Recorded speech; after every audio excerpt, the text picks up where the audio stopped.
Que la paix de Jésus-Christ soit sur vous tous.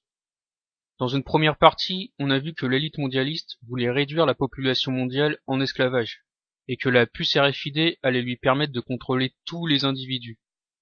On s'était arrêté sur les révélations de Nicolas Rockefeller qui promet, entre autres, la suppression de l'argent liquide dans un avenir proche. Sans argent liquide, impossible d'acheter quoi que ce soit ou de retirer son argent des banques. Les banquiers auront le contrôle total sur votre argent. Vous êtes opposé aux lois du gouvernement mondial? Ils couperont l'accès à votre compte. Tout se fera par la puce électronique. À partir du moment où le système contrôle tout, cela s'appelle de l'esclavage. C'est le contrôle absolu. À la moindre opposition au gouvernement mondial, ils éteindront votre puce et vous n'existerez plus. D'ailleurs, pour que vous compreniez bien que la dictature mondiale arrive à grande vitesse, et que ce n'est pas juste un délire de complotistes, eh bien, en Suède, ils expérimentent en ce moment même la suppression des pièces et des billets. Toutes les transactions se font désormais par carte ou par téléphone mobile. Et à terme, la puce RFID remplacera les cartes et les téléphones. Imaginez un peu, là-bas les grands-mères payent leurs courses avec des téléphones portables. Les quêtes dans les églises se font maintenant par virement instantané. Les musiciens dans les métros affichent dorénavant leur numéro Swift pour que les passants puissent virer de l'argent sur leur compte bancaire. Les Suédois n'utilisent pratiquement plus le cash pour faire du commerce. Et le pire, c'est que cette suppression du cash a été demandée par le peuple lui-même. Les commerçants sont heureux car ils sont sûrs d'être payés, pas de risque de tomber sur des faux billets, etc., etc. Les gens sont contents parce que c'est plus pratique et que ça leur fait gagner un temps fou dans leur vie de merde. Et les banques, bien sûr, ne se font plus braquer, car elles n'ont plus de cash. Les Suédois sont en train de devenir les esclaves des banquiers et le pire, c'est qu'ils sont contents. Il faut que vous réalisiez que tout est en train de se mettre en place maintenant. La suppression des billets de banque et l'implantation de la puce RFID, c'est pas pour dans 10 ans. C'est maintenant que c'est en train de se faire. Enfin, Nicolas Rockefeller évoque aussi l'émancipation des femmes comme étant une duperie. Ce mouvement n'aurait pour finalité rien d'autre que de doubler le nombre de contribuables et de demandeurs d'emploi, mais aussi de réduire l'influence familiale sur chaque enfant, qui finira, grâce à l'absence des parents, à s'attacher à l'État. En gros, grâce à cette soi-disant émancipation des femmes, c'est l'État qui éduque les enfants. Et lorsqu'on voit que des théories du genre commencent à être enseignées dans les écoles, ça fait vraiment peur. Aaron Russo, l'homme qui a rendu publiques les déclarations de Nicolas Rockefeller, est d'ailleurs mort quelque temps après dans des conditions douteuses. Il a sûrement été empoisonné à cause de toutes ces révélations. Jacques Attali, le fameux franc-maçon mondialiste et grand ami d'Emmanuel Macron, vante lui aussi les mérites de la puce RFID. Ce n'est d'ailleurs peut-être pas un hasard si Macron a mis un GIC, un pro de l'informatique, comme secrétaire d'État chargé du numérique. Il a sûrement comme projet de développer la puce RFID en France. D'ailleurs, l'implantation de cette puce a déjà commencé dans certains pays. C'est le cas de la Belgique, de la République tchèque, de l'Australie et des États-Unis, où de plus en plus de gens acceptent de se faire pucer. En Suède, tout récemment, 150 employés de l'entreprise Epicenter se sont fait implanter la puce RFID. Avec cette puce, ils peuvent par exemple ouvrir les portes des bâtiments, utiliser les imprimantes et payer leurs repas. En Argentine, les fans d'un club de football peuvent également s'implanter une puce sous la peau pour remplacer les tickets d'entrée au stade. Au Mexique, des puces RFID sont également utilisées pour localiser des magistrats et des membres de leur famille en raison du risque d'enlèvement par les narcotrafiquants. Donc là, c'est soi-disant pour leur sécurité. Bref, tous ces gens sont en fait des cobayes. Ils servent à tester la puce.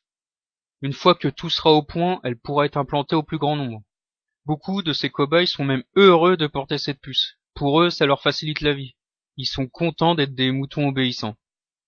Et puis le côté cyborg qui permet de tout faire avec une seule main, c'est cool, c'est rigolo, et c'est surtout moderne. Se faire greffer une puce électronique sous la peau pour se faire embaucher pourrait bien devenir courant dans le monde du travail. En gros, si les gens veulent travailler, toucher un salaire et pouvoir manger, ils devront accepter cette puce. Ceux qui ne la voudront pas ne pourront tout simplement pas vivre. Ils ne pourront pas démarrer leur voiture, pas le droit de conduire aussi, car le permis sera intégré dans la puce, pas le droit d'aller chez le médecin, ils auront des problèmes lors des contrôles d'identité, pas le droit d'allumer sa télé, son ordinateur, car là aussi tous les mots de passe seront dedans, pas le droit d'allumer son téléphone portable, etc., etc. Vous voyez comme c'est rigolo et fun d'être contrôlé à distance par des gens que vous ne voyez pas. Ils veulent aussi implanter cette puce sur les nourrissons. soi-disant pour toujours savoir où ils sont et ainsi éviter les kidnappings. Ben voyons. François Asselineau, lors de l'élection présidentielle, était le seul à avoir averti les Français sur les dangers de la puce RFID. Certains vont me dire ouais, tu soutiens encore Asselineau alors que c'est un escroc comme tous les autres et blablabla. Déjà, je n'appelle personne à voter pour qui que ce soit, puisque je ne crois pas au système électoral. Je l'ai déjà dit, la démocratie est une mascarade, qui donne l'illusion au peuple qu'il peut choisir sa destinée, alors qu'en fait il se fait juste manipuler par une élite mondialiste qui détient la majorité des partis politiques. Mais il faut bien reconnaître qu'Asselineau était le seul qui souhaitait réellement sortir de l'Union européenne, et il est aussi le seul à avoir parlé de cette puce RFID qui va réduire tous les peuples européens en esclavage. Je pense qu'il est vraiment un ennemi du système, mais qu'il n'est pas très dangereux, puisqu'au final il n'intéresse que très peu de monde. Ce n'est pas quelques centaines de milliers de personnes qui vont faire trembler le système. En laissant Asselineau participer aux élections, le système montre toute sa puissance, puisqu'au final il ne récolte même pas 1% des voix. L'élite au pouvoir contrôle tellement bien son troupeau de moutons qu'elle peut se permettre de laisser des gens comme Asselineau s'exprimer à la télé. Il y a aussi d'autres technologies ressemblant beaucoup à la puce RFID qui sont en train d'être développées par le système. Ils veulent par exemple créer des moyens pour relier le cerveau à des composants électroniques, pour soigner des maladies par exemple. Et à plus long terme, cette technologie servira bien sûr à augmenter les capacités du cerveau de l'être humain. Donc là, on est en plein dans la science-fiction qui devient réalité. C'est l'homme cyborg qui débarque du futur. Dernièrement, des chercheurs chinois ont réussi à modifier l'ADN d'un embryon humain. Alors officiellement, c'est toujours pour faire le bien, dans ce cas précis pour guérir une malformation, mais on sait tous qu'à terme, ça servira à créer un être humain parfait, l'esclave idéal pour le gouvernement mondial, capable de travailler 20 heures par jour sans se plaindre. Les industries pharmaceutiques ont même commencé à implanter des micropuces RFID dans les médicaments, sous couvert de créer une technologie de pilules intelligentes. Ce sont de véritables capteurs traçables à distance qui autorisent labos ou médecins d'entrer au domicile des patients pour surveiller la prise de leur traitement.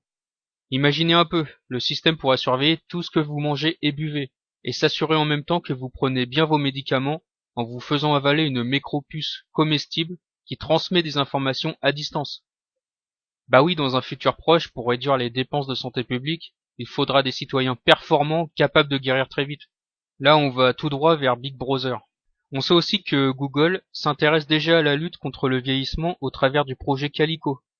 Ray Kurzweil, directeur de l'ingénierie de Google et figure du transhumanisme, prédit ainsi que l'immortalité serait accessible à l'être humain dès 2045.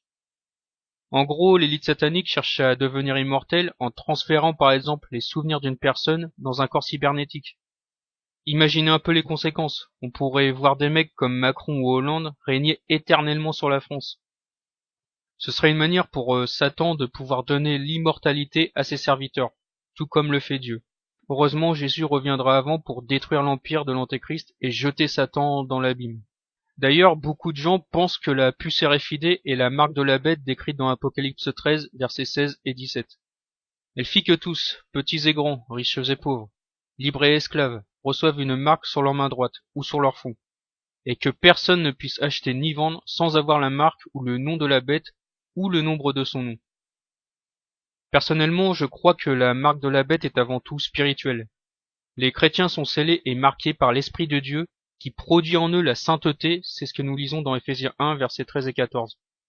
En lui, vous aussi, après avoir entendu la parole de la vérité, l'évangile de votre salut, en lui vous avez cru et vous avez été scellés du Saint-Esprit, qui avait été promis, lequel est un gage de notre héritage pour la rédemption de ce que Dieu s'est acquis, à la louange de sa gloire. Ceux qui croient en Jésus-Christ reçoivent donc, spirituellement, sur leurs mains et sur leur front, la marque de Dieu. A contrario, ceux qui ont la marque de la bête sont tous ceux qui aiment ce système satanique et qui acceptent consciemment ou inconsciemment d'avoir Satan comme Dieu. C'est ce que nous lisons dans 1 Timothée 4, versets 1 et 2. Mais l'Esprit dit expressément que dans les derniers temps, quelques-uns abandonneront la foi pour s'attacher à des esprits séducteurs et à des doctrines de démons, par l'hypocrisie de faux docteurs portant la marque de la flétrissure dans leur propre conscience. Porter la marque de la bête, c'est le fait de vivre continuellement dans le péché et de refuser de servir Dieu. Lorsque l'Antéchrist régnera, si vous refusez de l'adorer comme votre Dieu, vous serez considérés comme des ennemis du gouvernement mondial, et vous ne pourrez donc plus acheter ni vendre. La marque de la bête est donc bien plus qu'une simple puce électronique. C'est la marque de la désobéissance à Dieu et de la soumission à Satan. Pour terminer, je tenais à vous remercier pour votre soutien car tous les encouragements que je reçois dans les commentaires me vont droit au cœur. Je tenais aussi à remercier tous ceux qui ont acheté mon livre Les religions de Satan. Tout votre soutien me motive à continuer et à m'améliorer dans mon travail. Soyez bénis.